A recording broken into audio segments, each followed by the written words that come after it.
Hola, mi nombre es Dayen Galíndez. En este video estaré compartiendo con ustedes la teoría acerca de la actividad número 8 de la asignatura Laboratorio de Termosistema de la Universidad Fermín Toro, la cual la misma corresponde a la teoría del tema de compresores, basándose en tres tipos de compresores específicamente. Antes de ir desarrollando el tema, me gustaría primero definir qué es un compresor. Un compresor se puede definir como una máquina simple o una máquina de fluido que está construido para aumentar la presión y desplazar ciertos tipos de fluidos llamados comprensibles, tales como gases y vapores. Este proceso se realiza mediante a través de un intercambio de energía entre la máquina y el fluido, en el cual el trabajo ejercido por el compresor es transferido a la sustancia que pasa por él, convirtiéndose en energía de flujo, aumentando así su presión y la energía cinética, impulsándola a fluir. Entendido esto, que es un compresor, me gustaría también tocar ciertos ítems que son importantes en la historia de los compresores. Un poco de historia de esta máquina se basa en que los antiguos herreros solían soplar para intensificar el fuego y de esta forma facilitaban forjar el hierro. Y aunque no se consideren el primer antecedente de los compresores atmosféricos actuales, se puede decir que sí lo fueron. Los gritos y rugidos inhalaban aire en su expansión y luego lo exhala mediante una pequeña apertura al final, logrando controlar así la cantidad de oxígeno en una, en una, en una locación específica, se puede decir. Con el tiempo de esto mejoró la forma de soplado, de modo que los griegos y romanos también tuvieron una parte importante en lo que es la historia de los compresores y utilizaban fuelle para la forja del hierro y se sabe que de diversos mecanismos hidráulicos y el fuelle para accionar órganos musicales. Pero ya durante el siglo XVII, el ingeniero físico alemán Otto von Guercke experimentó y mejoró los compresores atmosféricos, pero ya para finales de 1600, ya específicamente en 1650, este ingeniero inventó la primera bomba de oxígeno, la cual pues, se podía producir o la cual tenía la eficiencia para producir un vacío parcial, y él mismo usó esa misma máquina usó para estudiar el fenómeno del vacío y el papel de oxígeno en la combustión y la respiración. Ya para 1829, la primera fase componente del compresor atmosférico fue patentada y dicho componente comprimía oxígeno en cilindros sucesivos. Otro punto importante en la historia de los compresores fue para 1872, que la eficiencia del compresor fue mejorada mediante el enfriamiento de los cilindros por motores de agua, que causó a su vez la invención de cilindros de agua. Otro punto que quisiera explicar antes de entrar en el tema de los tres compresores que vamos a estudiar en este video son la utilización, ya que los compresores son ampliamente utilizados en la actualidad en campo de la ingeniería y hacen posible nuestro modo de vida por razones como son una parte importante, bueno, más que importante, primordial diría yo, de muchos sistemas de refrigeración, ya que se encuentra ya que juegan un papel importante en un refrigerador casero, por ejemplo. Se encuentran en sistemas de generación de energía, tales como las que usan el ciclo Brayton.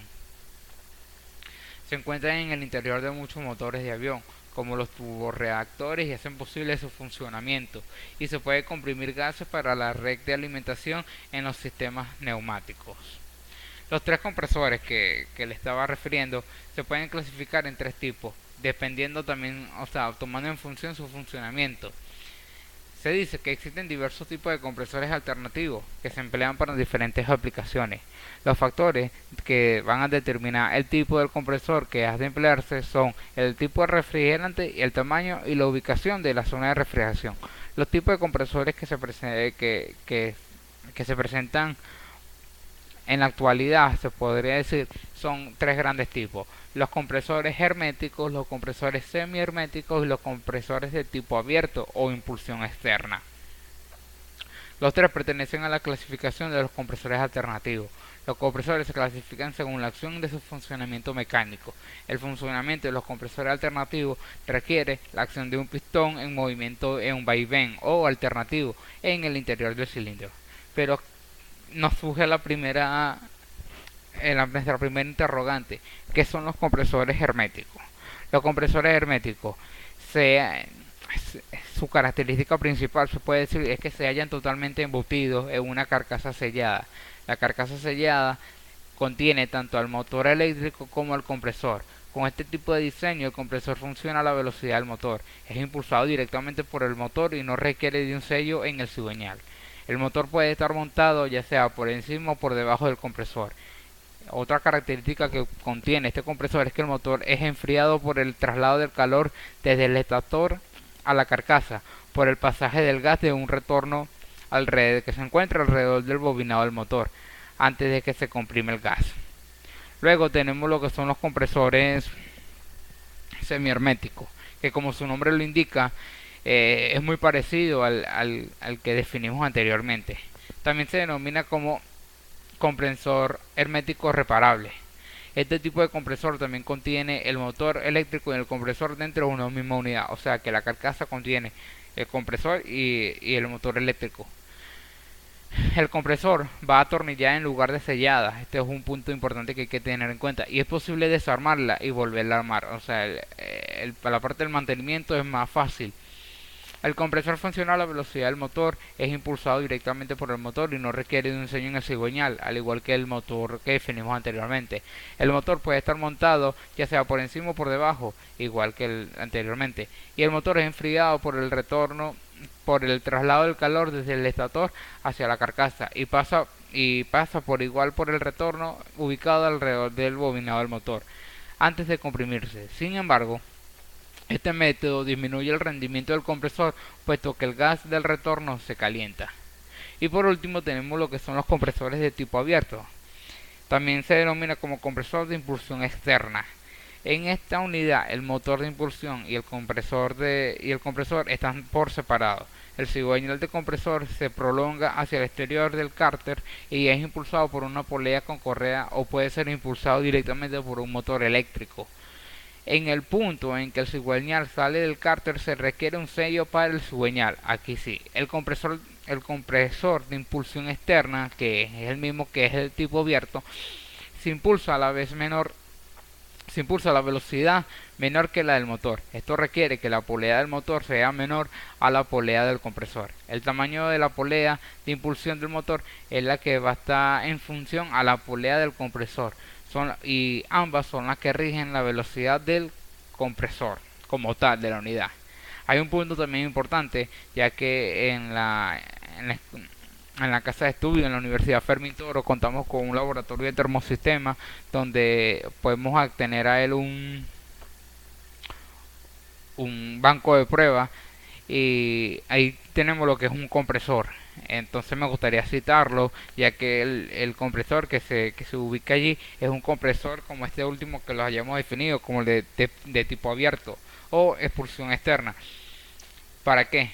Mediante investigación y mediante charlas con los profesores que elaboran allí, nos dimos cuenta que se escogió este tipo de motor gracias a que tiene dos factores indispensable, por así decirlo. Uno es que el mantenimiento como tal es mucho más fácil y las piezas que este usa son en factores como gas, como costo, son más eficientes que los otros dos. Entonces se decidió tomar se tomó la decisión de que en el laboratorio de termosistema de la Universidad Fermín Toro se encuentre un compresor de tipo abierto de convulsión externa, y las razones son las que ya les expliqué, que factores como el mantenimiento y costo son más eficientes, son más adaptables a la realidad. Bueno, muchas gracias, espero que el video le haya servido de mucho.